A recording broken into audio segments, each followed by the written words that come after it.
Donc,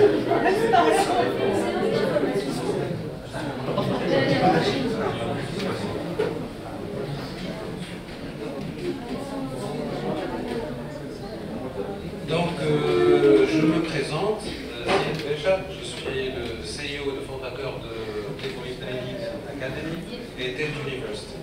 Oui.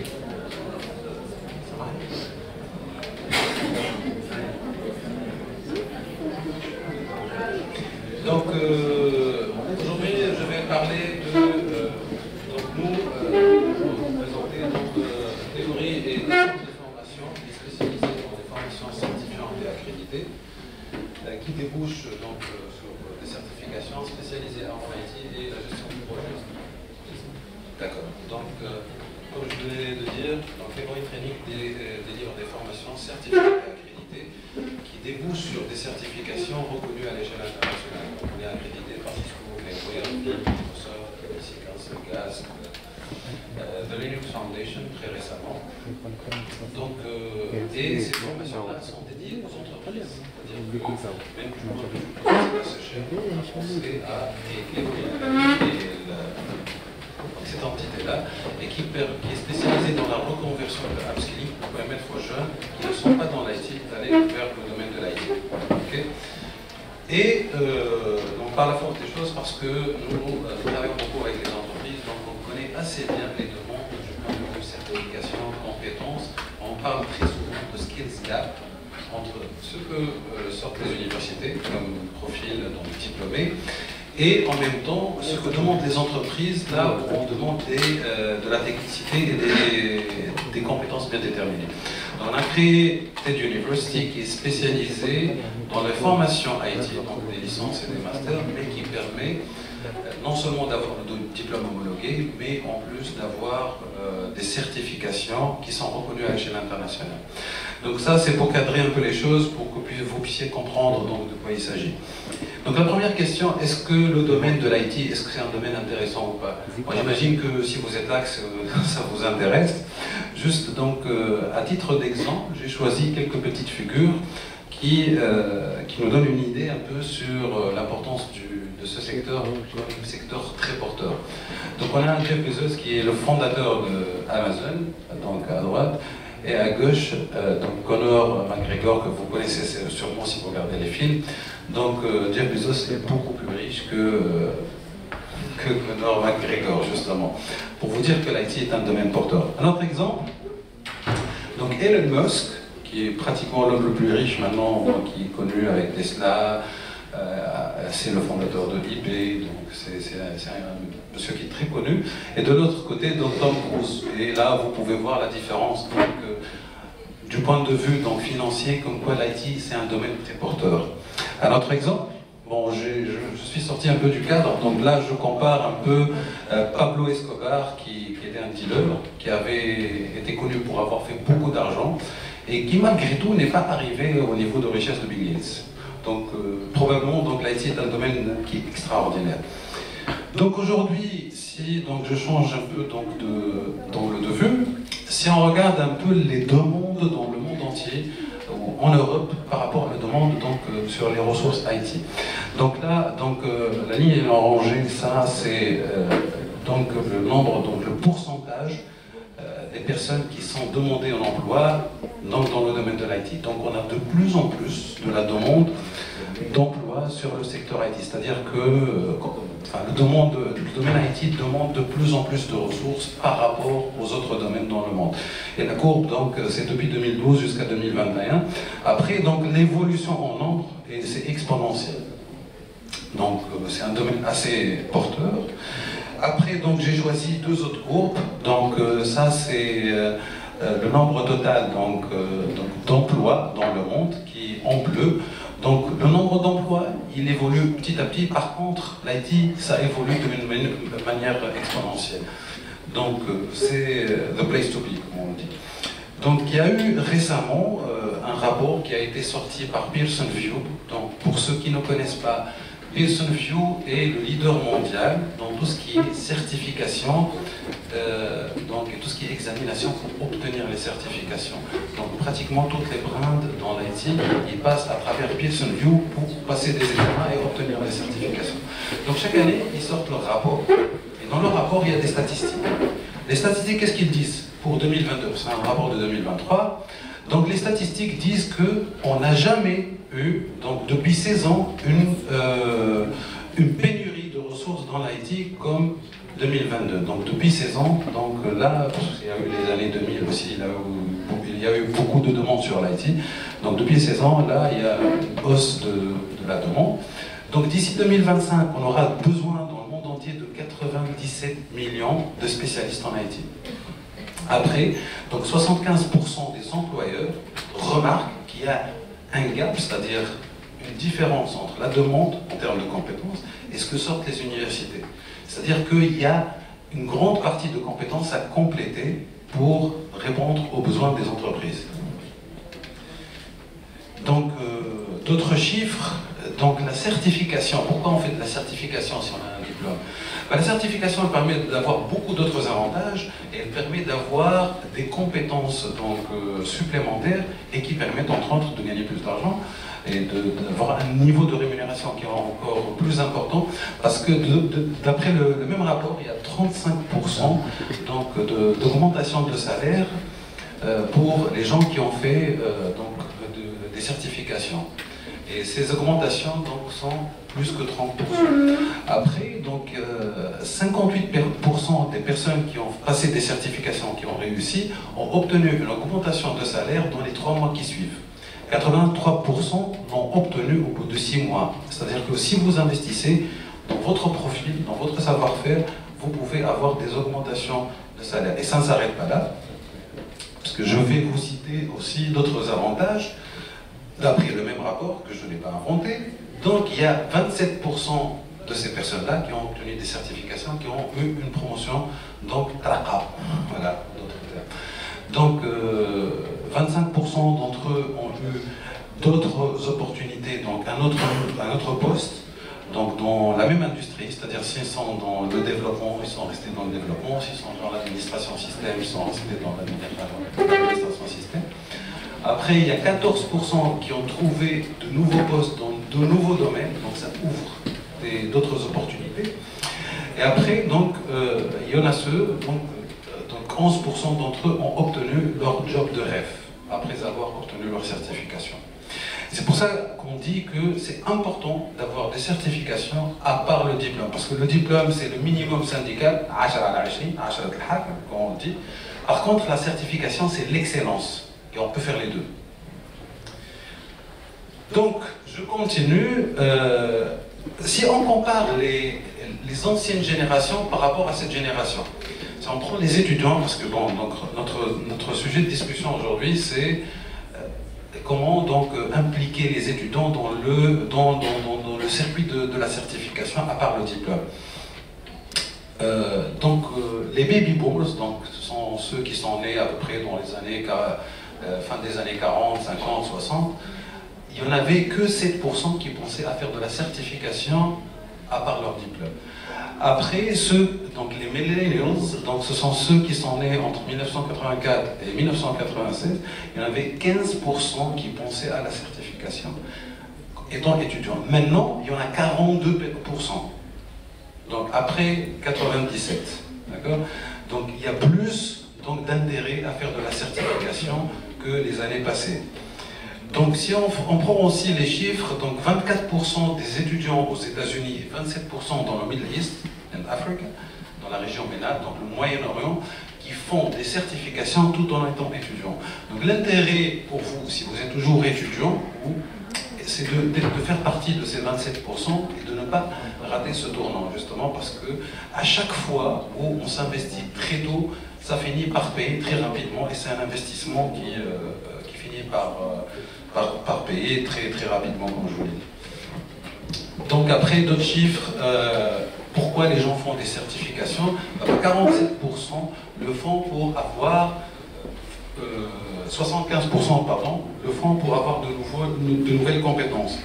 Par contre, 47% c'était leur top of mind, c'est-à-dire que c'était leur objectif principal. Maintenant, si on compare un peu le diplôme par rapport à la certification, pourquoi? Parce qu'en général, si on est diplômé, en général, on ne cherche pas à faire de certification.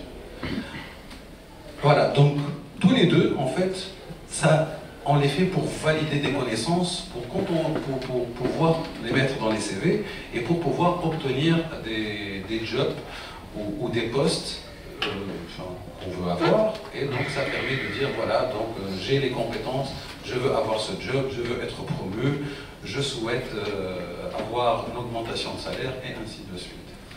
Donc les deux permettent de valider les compétences. Par contre, la formation académique, à savoir donc les diplômes universitaires, licence, master, diplôme d'ingénieur, sont des diplômes là où on transmet de la connaissance générale. En général, on fait donc les formations ne sont pas axées sur la partie pratique. Et il y a beaucoup de théories. D'ailleurs, je pense que vous l'avez vécu, très certainement. Et quand on va en entreprise, on fait des stages, en général, on a des lacunes pour pouvoir appliquer ce que nous avons appris dans la faculté, dans l'université. Et ça, c'est un vrai challenge. Et ça bloque justement les recruteurs de prendre des nouveaux recrues qui n'ont pas d'expérience. Et c'est pour ça qu'on me dit, oui, j'ai pas accepté parce que j'ai pas d'expérience, parce que les connaissances en général.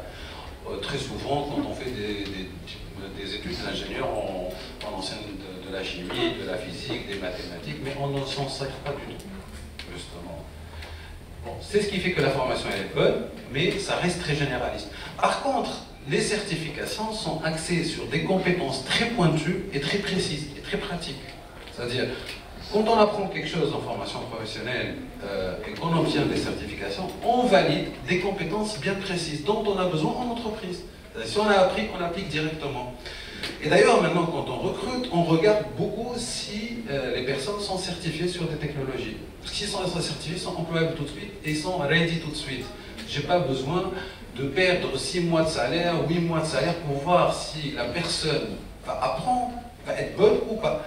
Si elle est certifiée, c'est validé, elle sait, donc je recrute, et dès le premier jour, la personne commence à produire. Donc on préfère de loin recruter des gens qui sont certifiés.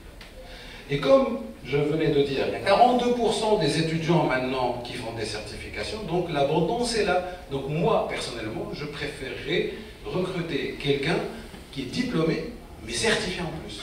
Donc la concurrence devient plus rude. Il faut y penser dès maintenant. Après, donc, niveau reconnaissance, bon, on nous pose très souvent la question, est-ce que le diplôme est reconnu, homologué ou elle est homologué auprès de qui? Qui le reconnaît? Il est reconnu par l'État tunisien. Mais pourquoi on se limite à l'État tunisien? Pourquoi on se limite à notre région, l'Algérie, la Tunisie, le Maroc, en France? Par exemple, si je prends les écoles les plus prestigieuses en Tunisie, Subcom, INSAT par exemple.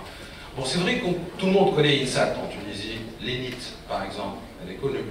On va en France par exemple, c'est assez connu aussi. Par contre, si vous allez aux États-Unis ou en Australie, c'est pas connu.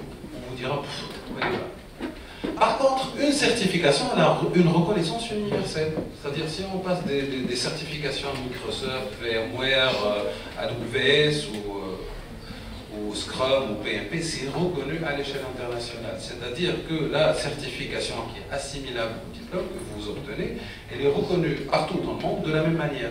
Et donc vos compétences sont validées partout dans le monde. Voilà, donc voilà, ça c'est niveau reconnaissance. Donc ça ne vaut pas moins que le diplôme, au contraire ça vaut plus. Sauf que ça valide vos compétences dans ce domaine bien précis. D'accord? Donc, une autre différence, c'est que la formation académique, elle est assez longue. Vous dépensez au moins 3 années pour obtenir votre diplôme de licence, voire même 5 années pour avoir un bac plus 5, par exemple le diplôme d'ingénieur ou de master. Bien sûr, à part tous les prérequis nécessaires. Quand vous faites une formation de certifiante, ça part de 21 heures, donc ça part de 3 jours jusqu'à 5 jours le module, ou la formation. Après, on fait des cursus qui sont en général composés de 3-4 formations. Donc vous tablez à peu près sur 35 heures x 4, on va dire après, on est à peu près à 130 heures de formation pour avoir un cursus certifiant complet.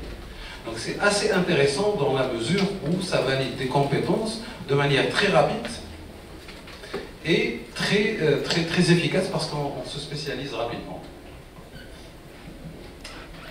Donc, à part ça, donc la certification, elle est bien parce qu'elle donne de la crédibilité dans le milieu professionnel, parce que les professionnels cherchent des compétences pointues. Deux, elle permet d'avoir un avantage compétitif. J'ai beaucoup d'avantages pour être recruté comparé à d'autres personnes. Trois, donc vous avez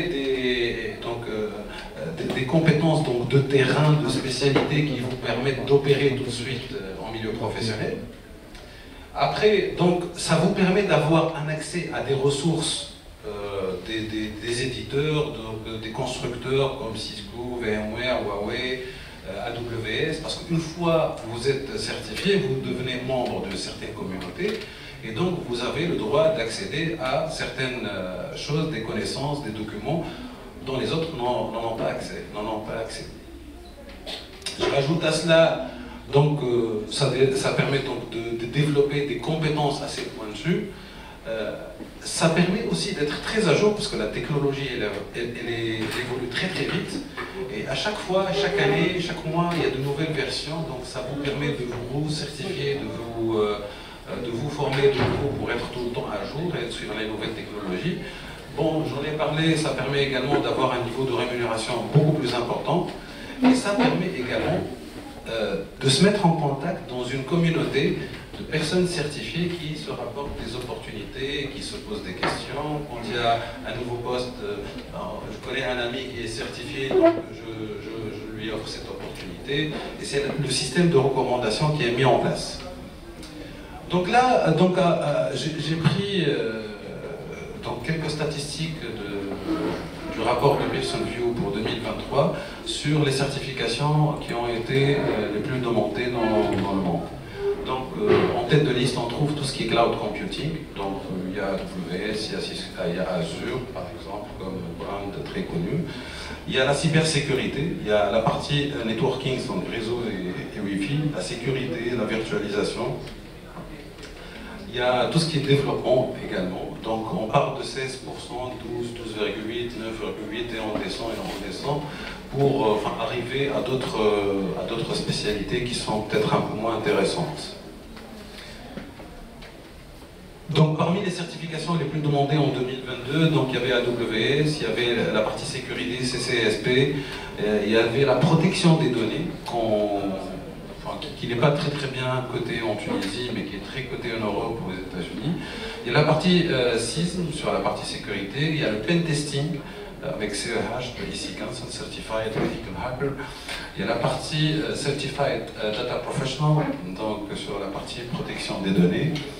Il y a également la partie CSSP sur tout ce qui est audit. Il y a la certification de Cisco de deuxième niveau, le CCNP, donc soit entreprise ou sécurité ou d'autres spécialités. Après, il y a la partie CCIE, qui est le niveau le plus élevé de certification Cisco, c'est le niveau expert.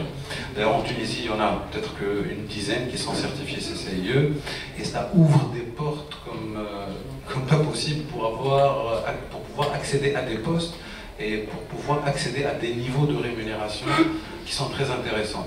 Je vous dis juste un exemple que parmi mes connaissances, il y a quelqu'un qui a, je pense, un double CCIE, ou un triple même CCIE, donc, parce que ça part sur des spécialités, et qui est de formation dans l'informatique, qui a fait IHEC. Il a fait IHEC après avoir terminé ses études. Il est parti se former sur Cisco, il est monté, il a fait CCNA, CCNP, après il a fait son premier CCIE, son deuxième CCIE, il a routing, switching et data center, je pense sécurité récemment. Et le gars, donc, il a fini par être un vrai spécialiste donc, de Cisco, il a fini par délivrer ses propres cours, il travaille pour son propre compte, il délivre des bootcamps qu'il développe lui-même, enfin des bootcamps c'est des formations très spécialisées, et qu'il délivre pour des gens qui sont partout dans le monde, et il délivre en ligne, et bon, vous pouvez imaginer que le monsieur il se rémunère assez bien en devis, donc c'est un excellent exemple pour les personnes qui se disent que c'est difficile, c'est pas ma spécialité.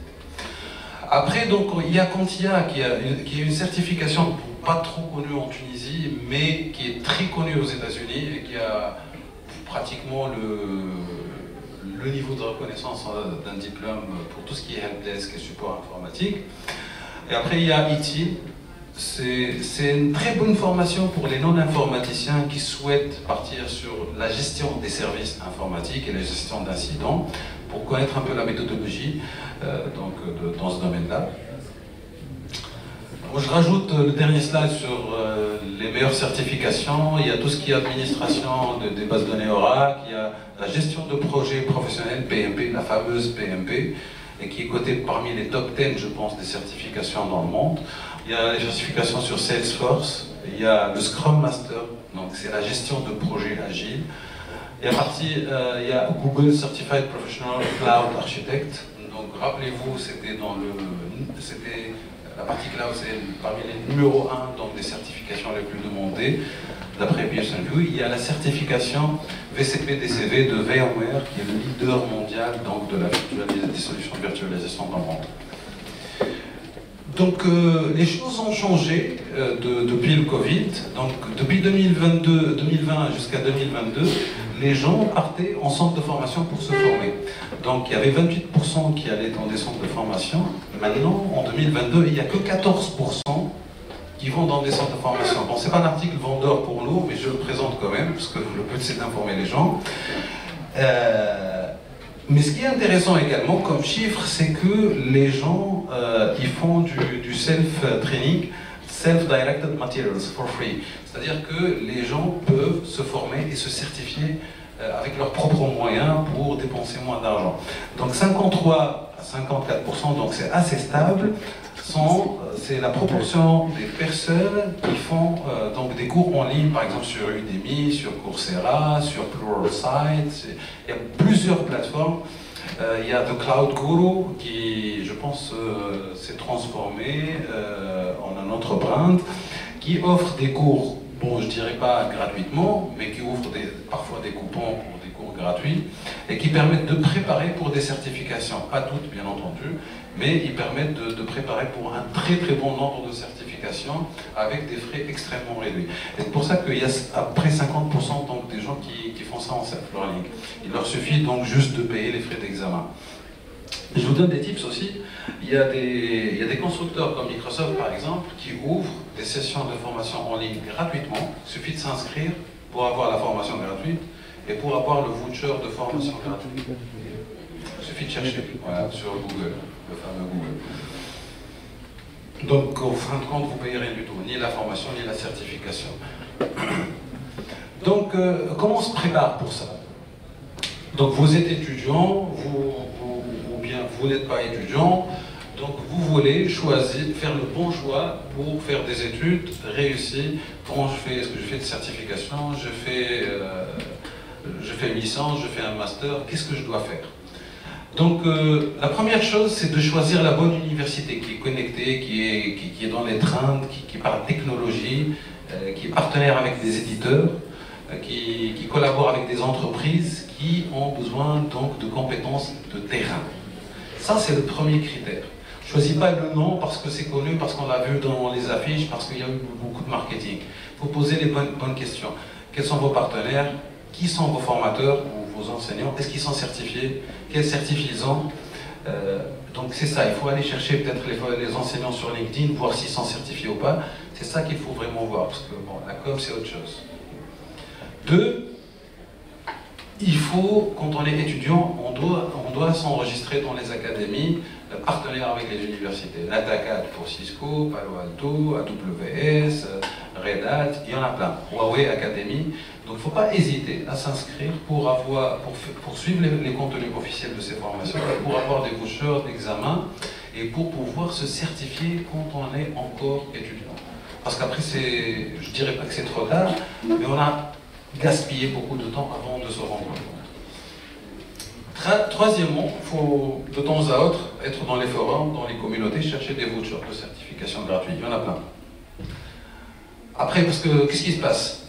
Les gens terminent leurs études, ils cherchent un job, parfois ils se rendent compte que c'est un bon créneau pour avoir un meilleur salaire. Ils viennent très souvent chez nous, nous demandent c'est à combien l'examen. Enfin, l'examen il coûte à peu près minimum 560 dinars ou 600 dinars. Et ça part jusqu'à 2000 dinars, l'examen, le droit de passage de l'examen, que vous réussissiez ou pas. Quand on est étudiant, on a la possibilité d'avoir des frais réduits. Donc ne ratez pas l'occasion, faites vos recherches au bon moment. Après, donc, quatrièmement, il y a les online training, comme je venais de dire, Coursera, Udemy, Pluralsight, Cloud Guru. N'hésitez pas à chercher dès maintenant, ne ratez pas l'occasion. Et cinquièmement, donc voilà, se certifier. Je dirais même qu'il faut avoir une certification par an, au minimum après le bac, pour pouvoir avoir un excellent profil à la sortie. Voilà, donc juste une petite présentation à cette fois-ci marketing, pour être honnête. Donc nous, qu'est-ce qu'on fait? Donc TED University, donc, elle offre des licences et des masters combinés à des certifications. Donc nous, on est les seuls à être en même temps centre de formation accrédité par les éditeurs et en même temps université. Donc ce que nous faisons, c'est des formations classiques comme les universités, donc ça débouche sur des diplômes homologués par l'État, puisque c'est ce que l'on veut.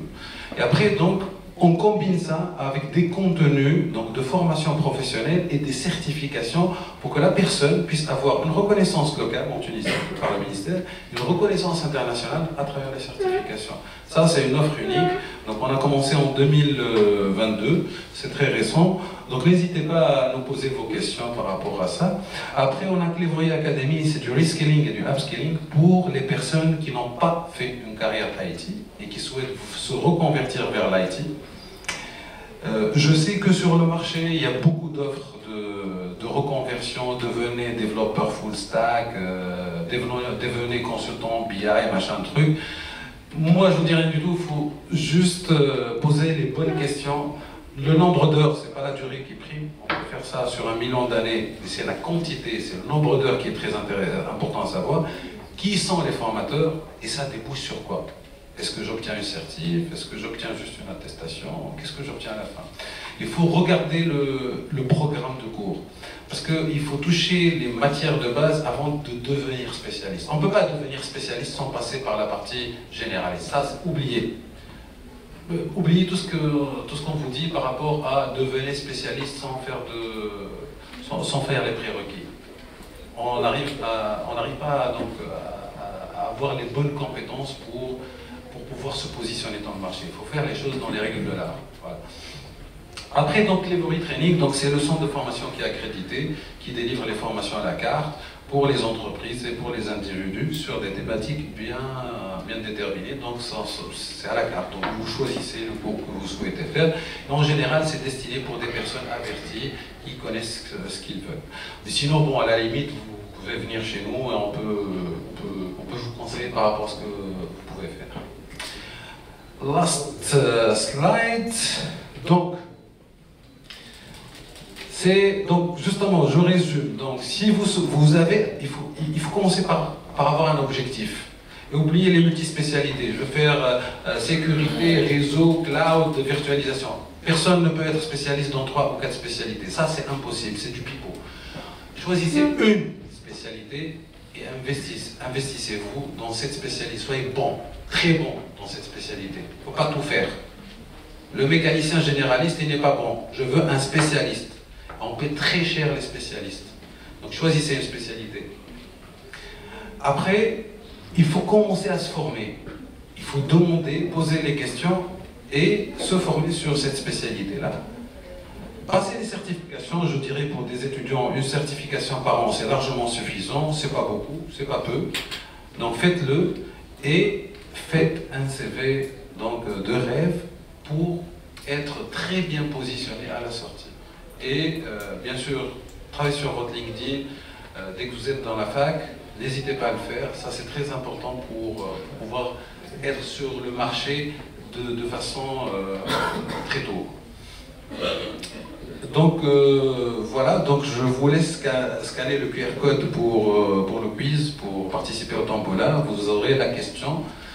Normalement, les réponses, je les ai déjà dites. Je ne vais pas remontrer les slides. Si vous avez fait attention, vous allez pouvoir répondre aux questions.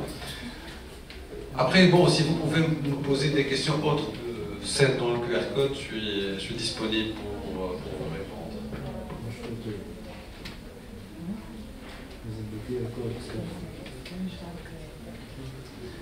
Je vous laisse faire votre quiz.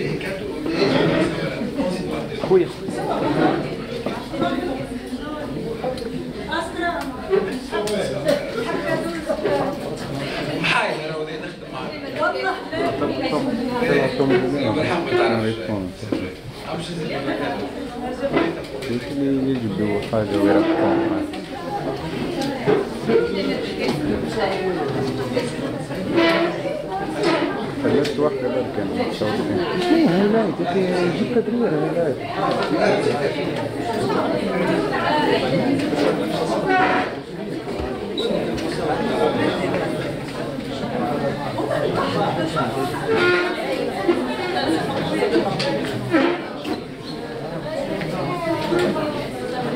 ليه عاد يا محمد علي يا سمير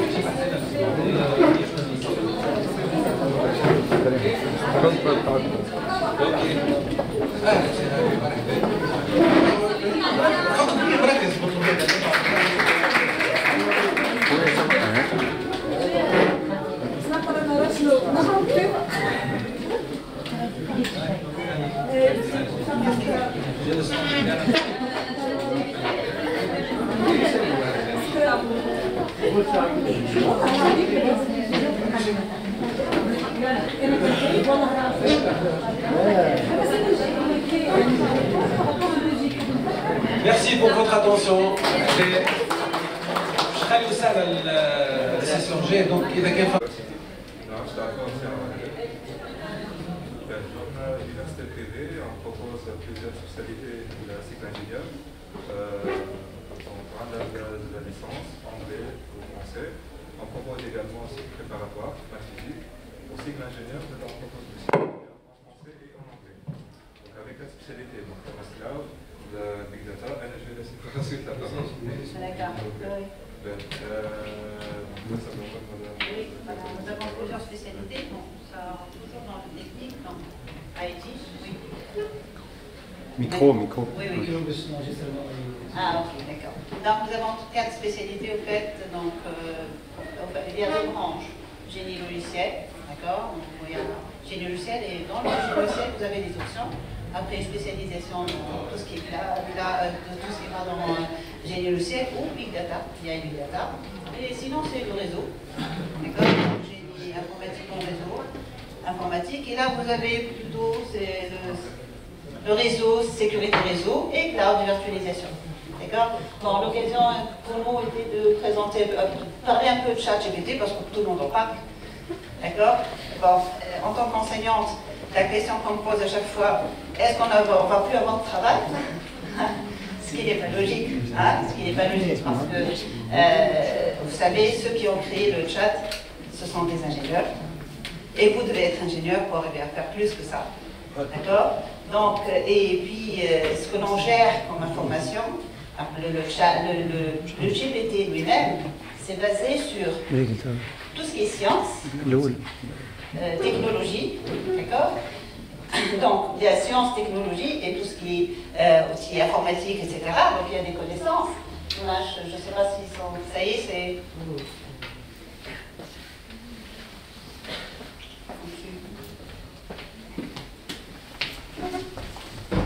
C'est bon? Tu passes au... Il n'y a pas des diapos là? D'accord, il n'y a pas de... Surtout la partie...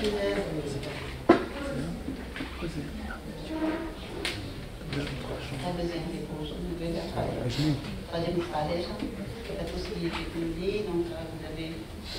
Et... Ah.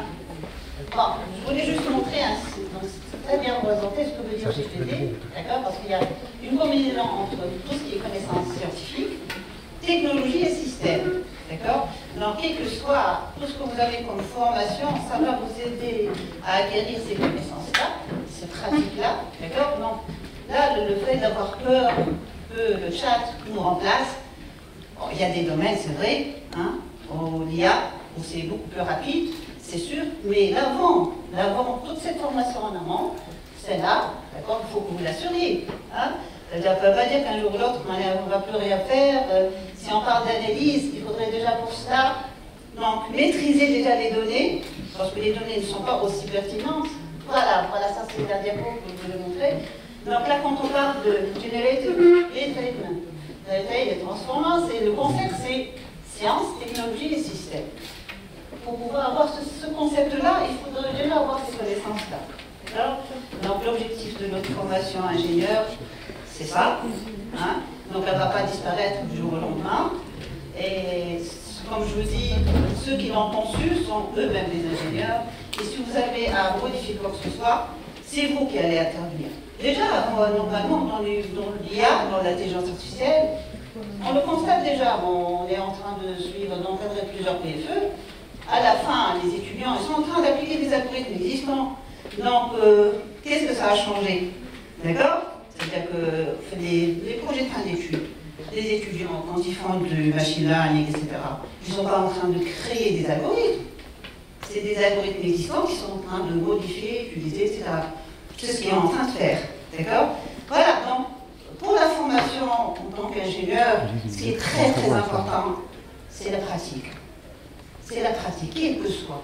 C'est la pratique. Donc, l'objectif d'une formation, pour nous, au niveau de l'IT, c'est orienter les projets.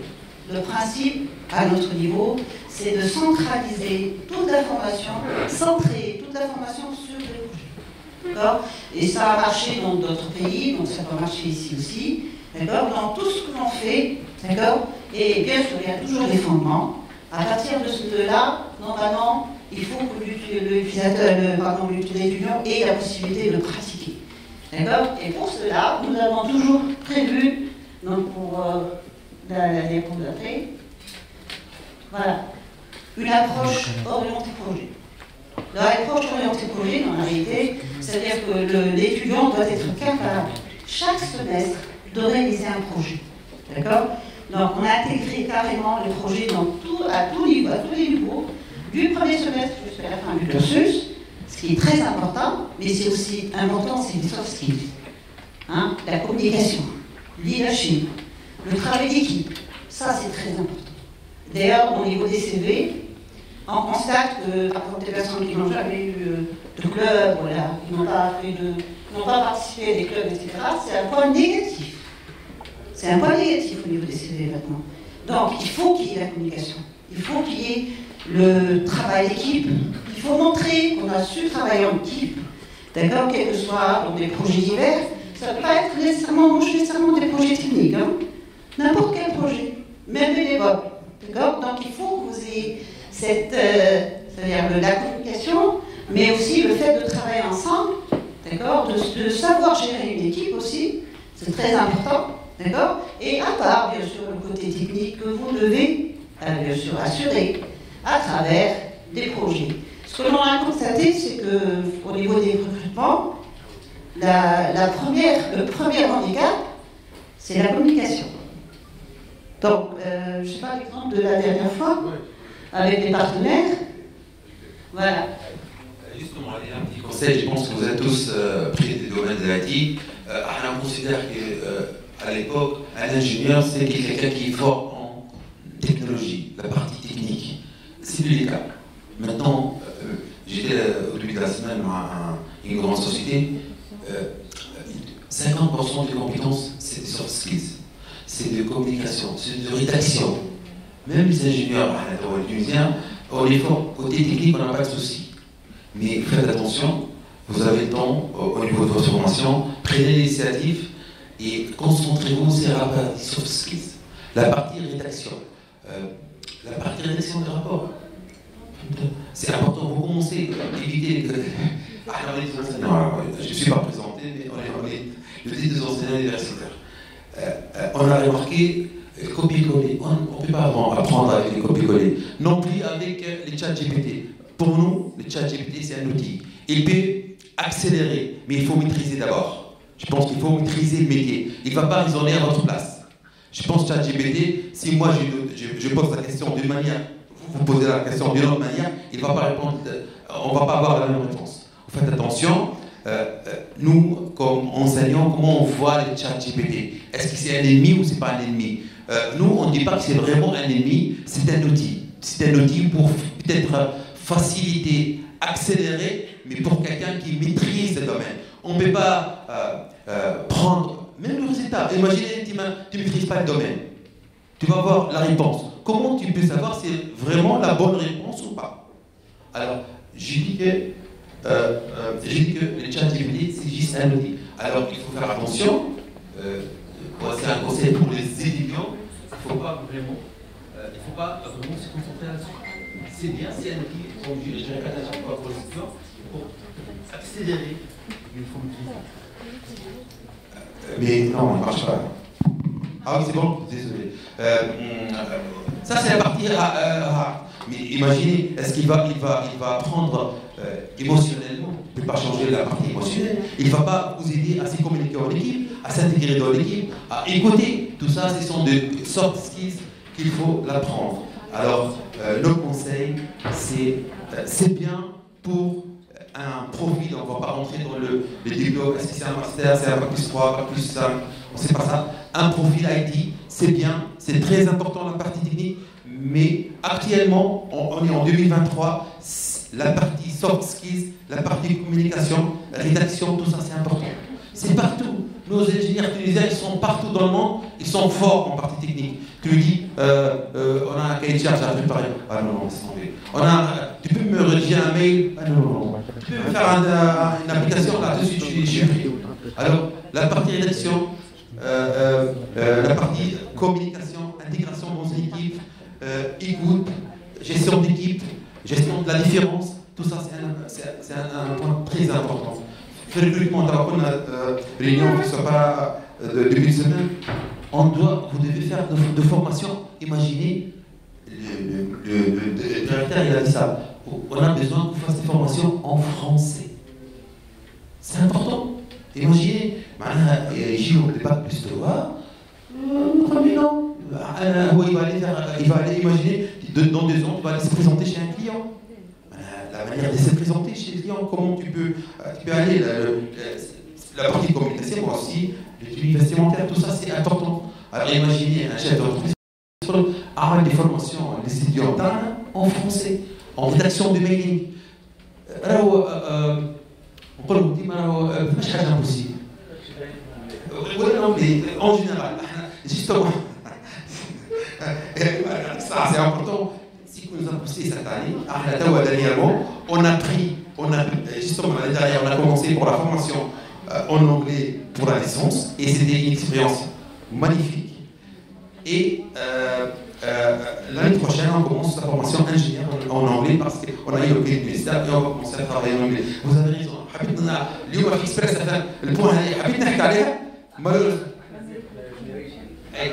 لا باش نعطيكم عندكم des idées au حال mais c'est vrai l'anglais c'est un élément important. Je suis d'accord avec vous à 100%. On parle de 5, 6, 7 ans à l'avance. Le marché tunisien il est orienté à 99% pour ne pas dire vers France. Tawa c'est plus le cas. Tawa le besoin est international. L'Angleterre, les pays scandinaves, Australie, Allemagne et j'ai plein d'amis qui travaillent ici en Tunisie qui sont payés en euros, en dollars. Alors l'anglais c'est un élément très important. Bon courage, c'est votre génération. Elle dit moi je paye l'anglais, il commence. Il commence à apprendre. Un mot, je dis souvent, pour arriver, il faut un départ.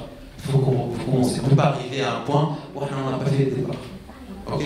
Alors, si vous avez des questions ou là vous avez des idées sur le chat GPT ou sur les profils ID en général, un avis sur le chat GPT.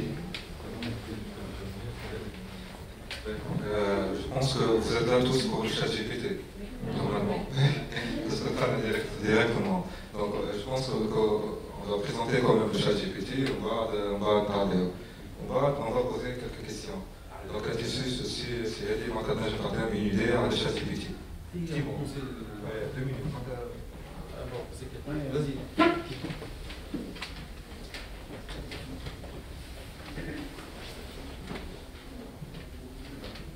Bonjour. Juste ناقص كان ريتو شات جي بي تي 4 اي مع التدريس تبع ريتو كيفاش دونك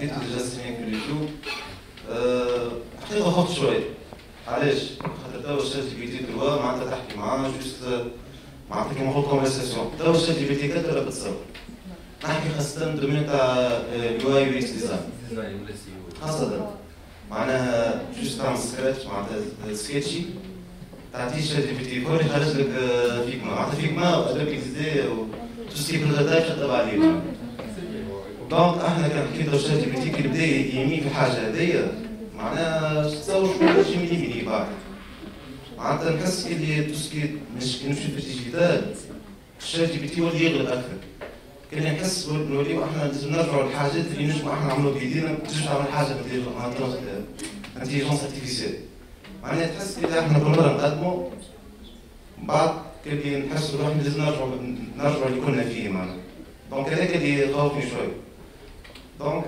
معناتها كوميم يخوف مش ما يخوفش سي سور Les statistiques dans 10 ans après, il y a 30% des métiers qui vont être supprimés. Il faut pas 30% des nouveaux métiers. Qui va dans le digital, le digital. Alors déjà, oui, statistiquement parlant, le monde change. C'est sûr. Il faut juste être toujours au courant de tout, pas se mettre peut-être à fixer il faut quand même évoluer. Elle a dit toujours qu'il faut avoir l'esprit de réflexion. Comme les spécialités. Comme les spécialités. Aujourd'hui, peut-être il y a des choses artificielles, elle est en pic. Peut-être dans 10 ans, il y aura d'autres spécialités. Alors, pour un ingénieur, il ne faut pas se focaliser vraiment à non, je suis qui développement, je ne connais pas le système. Alors, je pense qu'un ingénieur, voilà, un profil, pour ne pas un profil IT, il doit maîtriser les tout. Après, il prend une spécialité bien définie, c'est pas grave. Le jour où il y a un changement dans le monde, on ne connaît pas trop, on va où exactement. Imaginez en 2000, les années 2000, il y avait des télécoms qui étaient en pic. Tout le monde parle télécom à l'époque. Maintenant, ils sont les ingénieurs télécoms à l'époque. Je fais partie de ces gens-là. Ils sont tous partis dans le système. Voilà. Alors on ne sait pas trop, tout le monde dit va où. Alors, un ingénieur, il faut réfléchir. Comme il dit Rachin, il dit quoi? Notre mission comme des enseignants, c'est pas vraiment passer l'information, c'est plutôt pousser l'étudiant à réfléchir. Alors, je vous conseille toujours d'aller vers la réflexion. Il faut toujours se poser la question, les pourquoi, les comment. Il ne faut pas prendre des informations. L'objectif, c'est pas prendre le maximum des informations en général. L'objectif, c'est plutôt réfléchir et comprendre comment ça se passe les choses.